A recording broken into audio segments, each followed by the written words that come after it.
Hej och välkommen till Kaffe Skog och Sex, serien där vi pratar om sex ur ett västerbottniskt perspektiv. Linda heter jag och jag är en del av Nordic Sex Crafts.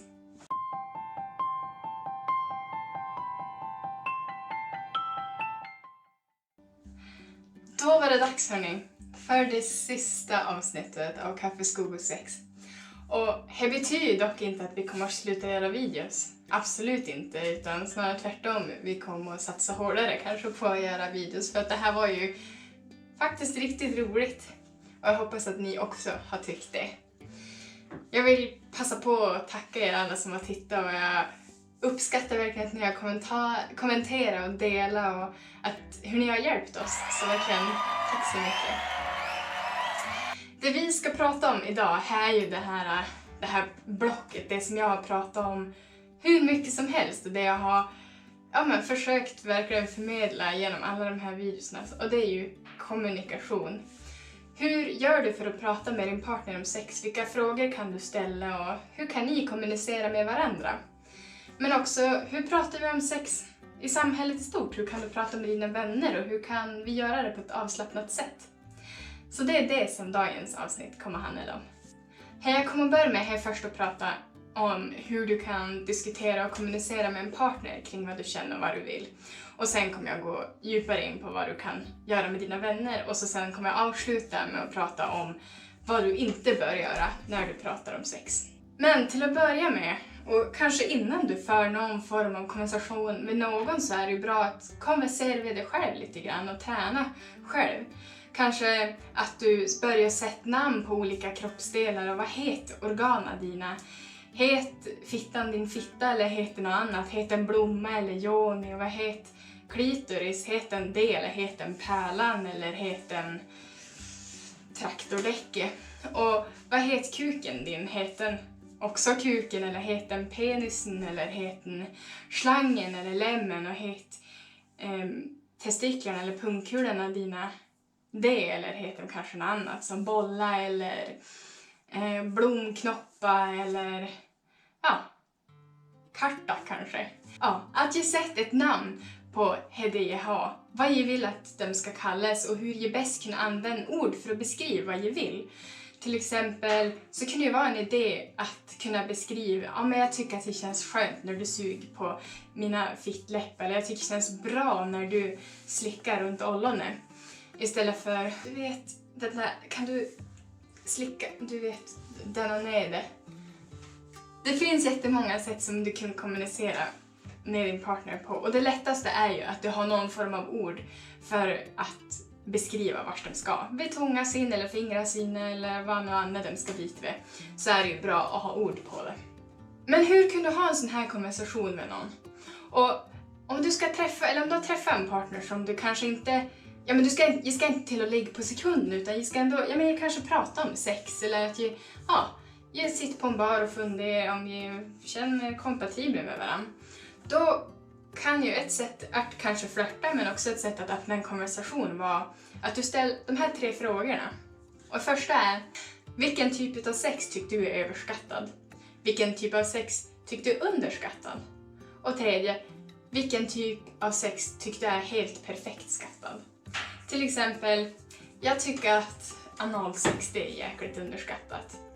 Jag tycker att bli slickad på halsen är ganska överskattat.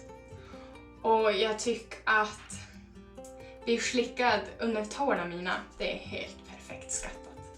En annan grej som ni kan göra tillsammans är att om jag har lite svårt att veta vad jag ska prata om eller hur jag pratar om, att jag kanske provar att läsa eller se något erotiskt tillsammans. Och då kan jag öppna upp konversationen att det de gjorde på sidan 45 i den här boken, det var lite intressant. Vad tycker du om det? Är du intresserad av att testa det? Om det här ändå känns kanske lite krångligt, då kan jag också prova att göra en ja, nej eller intresserad lista. Att jag bägge två sätter med varsin lista och så skriver ni upp det jag absolut vill göra och det jag tycker om och kanske känner att det här är jag pepp på. En intresserad lista med, men det här känns intressant, det här är något nytt som jag inte har testat förut, men jag skulle vilja prova det. Och nej, det är liksom, nej, det här tänker jag inte göra överhuvudtaget. Och så sen så jämför i de här listorna och se om jag vad jag tyckte var likadant och vad jag definitivt inte tyckte var likadant. Och så testar jag som det som då var likt då. Och om det känns som att även att göra en sån här lista, det känns lite som att jag blottar mig själv lite för mycket. Det grejen som en partner kanske inte tyckt var så intressant som på min lista, det känns lite för jobbigt. Då finns ett program på Google som heter Mojo Upgrade. Och det är ett program där jag skriver in precis likadant. Jag tror att det heter Will, Won't and Want. Typ, något sånt. Och då skriver jag in ungefär samma sak. Vad jag vill göra, vad jag inte vill och vad jag är intresserad utav. Och sen så jämför det här programmet åt er. Så att jag får inte se det som jag hade olikt, utan då får jag bara se det som var likt. Men då jag då har kommit vidare från det här och hej som, nu börjar det som var som intressant och hej då på gång i alla fall. Hur kan man initiera sex? Hur får man det? Hur pratar man om att starta det? Ibland så händer ju bara att en sak leder till en annan. Jag började vid den här djupa kyssen där jag såg varandra i ögonen och jag var som på film. Och ibland så kanske någon då gick fråga du skulle vilja lägga lite. Och därefter. Men ibland så är det kanske inte så lätt att ställ frågan rakt så ut eller så. Ja. Så det jag kan göra istället är att om jag hade gjort den här listan så kanske du vill fråga jag är lite intresserad av att testa nummer 3 på vår lista. Är du också sugen? Sen kan vi alltid fråga andra saker som jag har länge fantiserat om det här. Är det något som du känner dig intresserad av? Ett annat sätt att fråga om personen vill ha sex så att jag bägge två dessutom får samtycke samtidigt är att fråga, skulle du vilja att jag hämtade ett skydd? Eller skulle du vilja hämta någon form av skydd? Kanske kondom eller barriärskydd, en slicklapp till exempel. Och en annan grej som du kan säga är, jag skulle vilja göra X. Får jag det? Och beroende på personen som du är med så gick du känna in. Ibland kanske det är läge att fråga om det mesta. Jag skulle vilja ta med tröjan. Är det okej? Men när du då är mitt uppe i sexet, hur kan du kontrollera då att det du gör är bra? Att du inte bara gör på måfå? Jo, här kan du göra med att du kan fråga först och främst, hur känns det? Hur kan jag göra det här bättre för dig? Finns det någonting som jag kan göra som kan göra det bättre? Skulle du vilja ha det lite mildare eller lite hårdare? Känns det jag gör nu? Säg, leker med pungkulorna, känns det bra? Eller tror du att du skulle tycka om ifall jag sög lite på din klitoris? Det är frågor som ni kan ställa till varandra hela tiden och under hela som akten. Sen i slutet så ska vi också komma ihåg att sex tar ju inte slut bara för att vi bägge har kommit och ligger och är nöjd. Utan det finns något som många kallar för aftercare eller efterglöd eller vad man ska säga. Och det är ju då man ligger tillsammans och bara njut och känner att jävlar det här var bra. Om jag har tid såklart. Ibland så om man har gjort det i lunchrumstoaletten och kanske inte riktigt har tid med någon efterglöd utan då är det kanske mer ut och börja jobba igen. Men i vart fall så har jag tid så är det alltid en idé att ligga kvar och fundera och känna efter så bra det kan vara. Och då kan det vara ett bra läge att fråga, är det något du tyckte var extra bra den här gången som du kanske vill att vi gör igen? Är det någonting som du skulle vilja att vi ändrar på tills nästa gång? Och vill du kramas en stund? Så att det blir som en utvärdering före, under och efter. Och den här utvärderingen behövs ju inte vara något som skrivs på papper som sen förs in i din journal. Utan det är ju mer som en lättare grej som vi pratar om. Och, så att jag kanske är lite förberedd på nästa gång också för ett sätt att öppna upp för varandra. När vi pratar om sex med varandra och vi kommunicerar kring det, då blir ju syftet kring varför vi gör något mycket mer tydligt. Och jag var inne lite grann på det här tidigare om att fundera över för vems skull vi gör någonting. För vems skull är det som jag går ner och slickar du eller bena? Är det för min eller är det för din? Och varför i så fall? Om jag gör det så kan jag... Om jag går ner och slickar så far jag omkring med huvudet så att jag bara flyger och slamsas över åt alla håll. Och så ligger den och bara... Det här var ju inte riktigt vad jag var sugen på. Och så är jag denna nere och tänker att nu jävlar, nu har den här människan den bästa tiden i livet. Ja. Om vi då inte har kommunicerat kring det, då finns ju egentligen ingen mening med det. Så genom då att vi kommunicerar med varandra och berättar vad som känns bra, eller om vi vill ändra på någonting, eller om vi vill sluta eller vad som helst. På det viset så ger vi också sex en mening. Av att någon av oss, eller bägge två, får ut något av det här. Så det är inte bara något slamses, utan det är faktiskt något vi gör tillsammans. Men för att gå vidare från hur vi pratar med en partner, så hur gör vi när vi pratar med våra vänner då? Varför ska vi göra det? Att prata om sex med våra vänner har massvis med fördelar. För det första så hjälper det till att avstigmatisera sex. Så att här var det inte så stort i framtiden att prata om, utan här är något som vi kan prata om lika gärna som att vi byter recept med varandra. Sen en annan fördel är ju att vi lär oss av varandra och vi utvidgar våra perspektiv. Så att det där som du tar för givet varje dag, som jag aldrig har tänkt på, får jag helt upp ögonen för, och nu är det bästa på min dag. Och en annan grej det är att vi bygger upp ett stöttande nätverk mellan varandra där vi kan dela med oss av sånt som kanske var mindre bra och såklart jättebra. Så att vi känner att vi har någon som lyssnar på oss och att vi kan få lyssna på någon annan. Hur gör du det här då? Sätt dig där med din kompis och säg: hörru du, jag tycker om att knulla, vad tyckte du om? Och det kan du absolut göra. Men det kan också vara en idé att försöka få samtycke från den andra personen. Och fråga kanske först och främst: jag skulle vilja ta upp en grej om sex. Skulle du vilja lyssna på det? Eller jag skulle vilja prata om det här. Har du tid att lyssna? Så att den är lite med på vad jag ska prata om. Men hur tar man upp det då? Ja, men här antingen så kan du prova med att referera till saker. Att du refererar till böcker, filmer, media, nyheter. Ja, sånt som har dykt upp där du har sett och känt igen att det här är kanske något jag skulle vilja testa. Typ, idag så läste jag om 2 personer som hade strypsex. Har du testat det?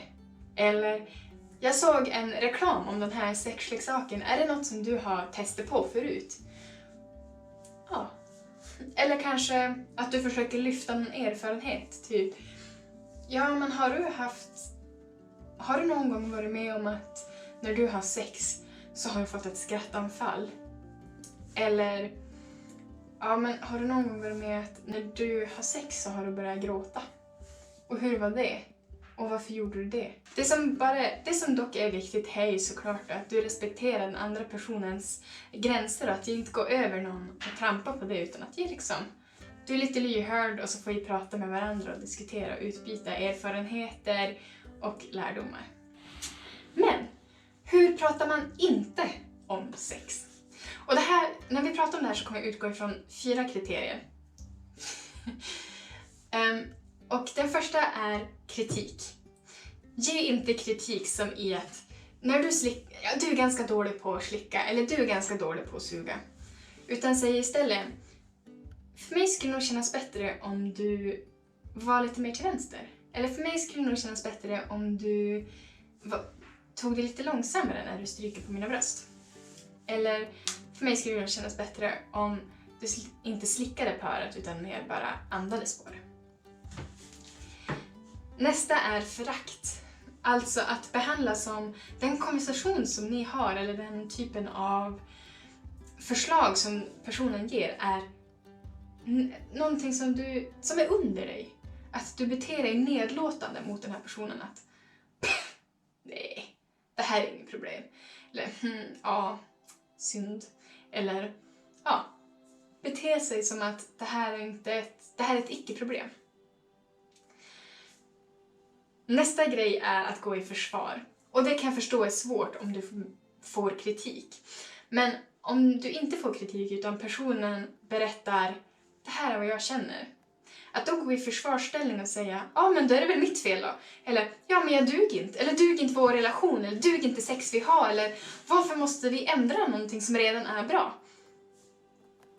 så är det svårt att föra en konstruktiv och en öppen diskussion efter det.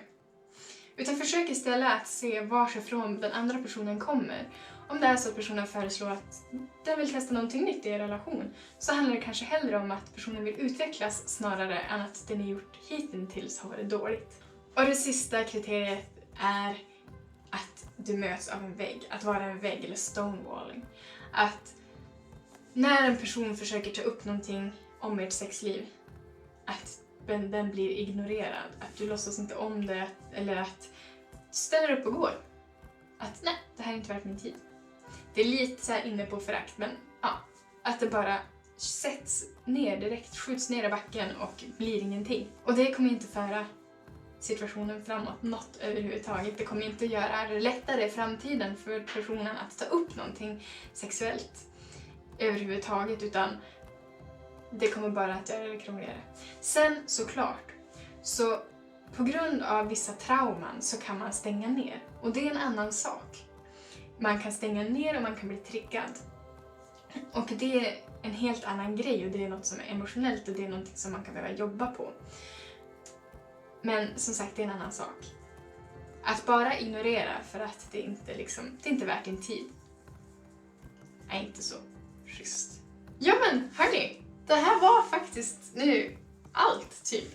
Det känns som att jag inte har gjort något annat än att prata och svamla om sex nu i de här senaste avsnitten. Jag hoppas verkligen att ni har lärt er något utav det och att jag tyckte att det här var roligt och intressant.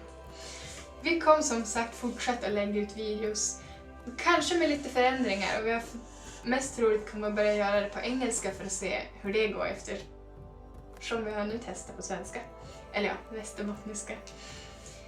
Om ni har någonting som ni tycker att vi borde prata om eller något som ni vill lära er mer om, så kommentera gärna det eller skicka ett meddelande på någon annan form av media. Så för sista gången, glöm inte att följa oss, gilla den här videon.